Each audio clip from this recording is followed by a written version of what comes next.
We're here now in the city park, the Stadspark in Antwerp. Beautiful place, usually very quiet. Not so today because today the park is hosting our Antwerp Ukrainian community, or at least a sizable portion of it. And so I've been here looking around, talking to a few people. And so I'm lucky to have met Günter. He's a Belgian doctor and he's working with the Ihor Vitenko Foundation, which is a medical organisation. More about that in a moment. And the lady who here to my left is Connie, who is a nurse, and she's been doing a lot of work on humanitarian aid, moving vehicles, ambulances, other vehicles down to Ukraine with other aid. I'm going to start with you, Günter, please. Tell me a little bit about yourself and about the foundation. So I'm a GP, I'm working in Belgium. I was never in Ukraine, but when the war started, I wanted to help, because I'm a doctor and I stand for people. And we had an organization, Vis-à-vis Stay Safe, to help people worldwide. And we decided to help Ukraine. At the moment we got a lot of stuff from hospitals, beds like dialysis, operation material, and we could not bring it to Ukraine. That's why we get in connection with Mission Ihor Vitenko for transport, for connections in Ukraine, to get all the stuff on the right place without giving it to corrupt hospitals. I know that obviously there's a huge demand for all medical equipment at the moment in Ukraine, but if people are considering donating money or working for a cause, what sort of equipment would you say is the most desperately needed at this particular moment? I think at this moment it's medical equipment, because nowadays there are 74 hospitals completely bombarded. So people, civilians, soldiers, even Russian soldiers need help if they are not going back to Russia. So that's what we try to do, is we send ambulances to get the people to the hospitals. We start like palliative units. We support wound care, because the wound care was not that good in Ukraine. But we have better techniques, and that's what Ihor Vitenko introduced in Ukraine. So now in his hospital in Vinnytsia there were no amputations. And that's now he's giving lessons. There are 19 nurses. The diploma of wound care nurse is now available. They can have it in Ukraine. And at this moment there are 19 nurses who have this diploma, and there are 2 nurses per hospital. So it means that in 45 hospitals now they can do the properly wound care, and so there are no amputations needed. That's one of our goals. I'm going to turn now to Connie, nurse, another Belgian medic, and you're doing work through this humanitarian aid Stay Safe. Tell us a little bit about what you're doing. Well, I think that Günter just told you, because we are the 2 persons who have this organization, Stay Safe. So he just told it that because of we didn't have transport for Ukraine, that's how he met Ihor. And after some months, we decided to help more. We were already helping Ukraine, but now in the mission we can show more the qualities we have, and every one of us has his own qualities, and that's how we get one big front to help Ukraine.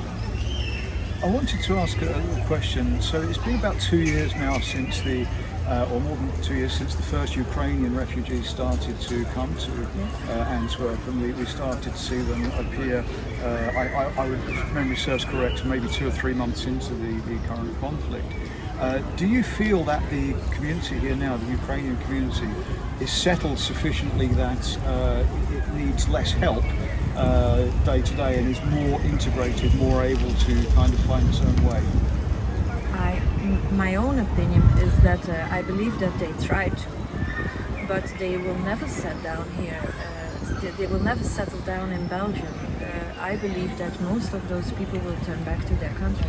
Because when we went there, for me it was very obvious that those people, they are so proud to be Ukrainian people.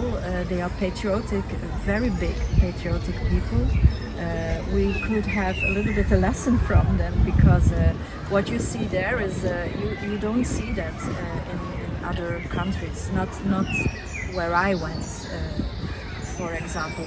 But like today, you can see it's a festival of Ukrainian people, and actually the meaning of it is that Belgian people learn to know their culture, but the most people who come here in percentage is Ukrainian people. So how can we, how do you call it, mingle among one another?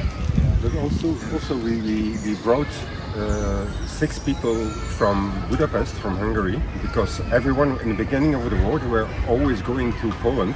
But you have Moldavia, you have Czechoslovakia, you have Romania, Hungary, and so we went to Hungary. We bring people, we hosted people here, we helped them with papers.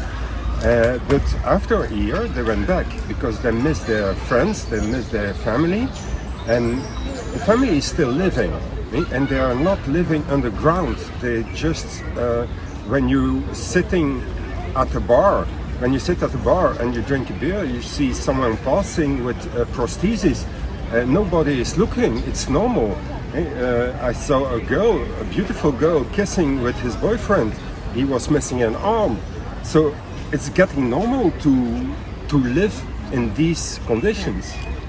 And what we have 2 lady friends there, very nice people, and what they actually say to us is, because we are very worried, they live in Mykolaiv. Mykolaiv is at the front, and not far from the front, so they have daily alarms, many alarms. They need to go under, but they don't do it. And then I ask, is this the life you want? And they say yes.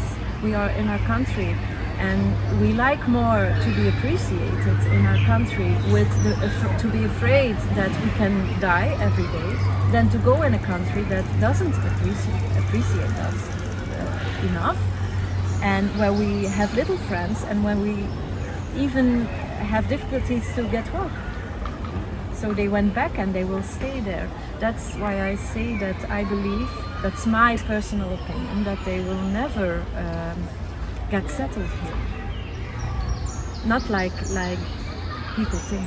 You made an interesting point actually. You said about Ukrainians being very, very patriotic people, maybe more so than others, and I think that you're absolutely correct. I feel that sometimes patriotism is considered to be almost a dirty word in the West. It's almost as if by professing yourself to be patriotic, you're in some way attacking other people.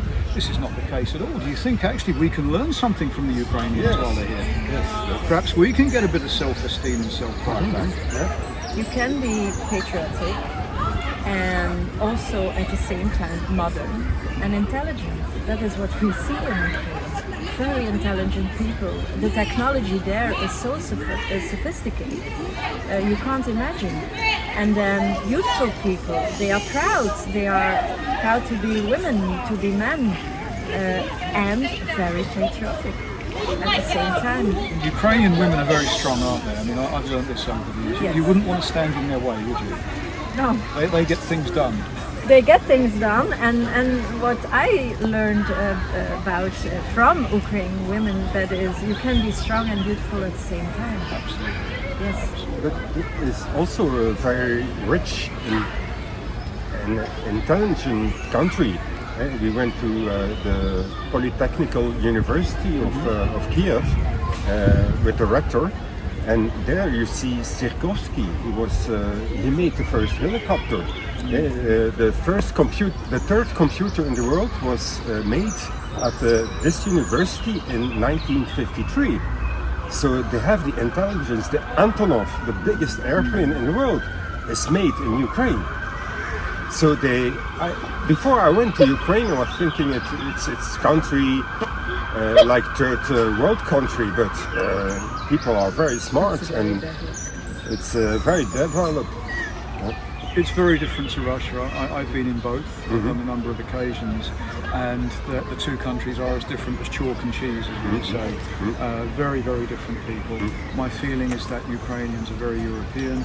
Russians are a little bit more, I don't like to say Asian, but kind of more moving towards Central Asia in their character. Yes, but they are mostly indoctrinated. And that's, I think, what Putin is doing is like he did with the Chechen deportation in '95, in 1914. He don't like the Islamic people in his country. So these people are fighting. It's not people from St. Petersburg, it's not people from Moscow who are fighting. Right. So even the gevangenis, the prison, the jails, they are empty now. He's cleaning his country by putting all the soldiers are now out of the jail. All the people come from the eastern provinces he don't like. So he's cleaning up his own country, and the people over there don't believe it, don't see it. It's certainly the case that a lot of people, young men from the Central Asian republics and you know the various stands, we would say, these are very poor regions. There's very little in the way of industry, very little employment, very little education, higher education opportunities. So they're getting these guys into the military and they're putting them straight into the front line. This is ethnic cleansing, isn't it? Yeah. They promise them to pay well, but they don't pay them because they are dead. So they don't have to pay them. So Russia knows when we send these people to the front, we promise them to pay, but they will die. They are meat. So they don't have to die. But these people believe to get a better life. The people who is immigrating from, I say from Africa or from Asia are economic immigrants. But these people are, they are fugitives. They fear for their lives. It's just occurred to me, we're standing here in the city park, and here and around here we have remnants of the Second World War. We have Nazi bunkers that have been kept as almost as, not as memorials but or monuments, but as reminders of what happened. Reminders. We never thought this was going to happen again, did we? No. We were wrong, weren't we? Yeah. Yeah. We don't believe. That's why also we don't have ammunition. We don't invest in the army. But now suddenly with Ukraine, we say when Russia should attack Belgium, I don't think with the military we will survive more than 14 days. Everything is empty, and normally it should not be like that. We can live together as normal people, help each other instead of taking. So, and I think Russia will take and stay taking. It's the history of Russia. If you go back to the Middle East, it's always the same thing. They want the biggest country. They want rule the world. They don't like America. They don't like the NATO. They just want everything for themselves. Absolutely. How much of a, I'm going off a tangent here, how much of a role in what is going on in Russia at the moment do you think the church is playing in this? Is Putin just kind of exploiting religion, or do you believe that this ideology is kind of driving Putin? Because I always considered him to be a bit of a heathen, to be quite honest, and not a particularly bright chap. But he seems to be, he kind of captured the power of the church. It's not just about propaganda. He's kind of turned it into a movement, a moving force, a driving force. Your thoughts on that? Any thoughts on this? No, I didn't look at it from that angle actually. I must say no, I didn't think about that. But what we did see is that Ukrainian people are more Orthodox, so they go to Orthodox church. And we had a festival there, the Passport Fest, and he can perhaps do it with his Russian people, but he never will do it with Ukrainian people. That's for sure. And as far as the church goes, I don't believe that he will get his way in that matter. In Ukraine, there's also very large Catholic communities as well, particularly. Yes, they take it as one side, Catholic and Orthodox. They stand together. In Russia, it's very different. I've never seen a Protestant church in Russia. I've seen Protestant churches in Kiev. So I think that the Orthodox Church in Ukraine is far more tolerant. Yeah. I think the Ukrainian Orthodox Church understands something that the Russian Orthodox doesn't understand, and that is that this is actually the 21st century, not the 15th century. They're staying in the Middle East thing, and it's like Putin does with all people who stands in front of him. He takes them away. He attracts people, even in the church. He will attract people who stands, who do things he wants them to do. And that's why there's not a freedom of religion, yeah. But they are so indoctrinated.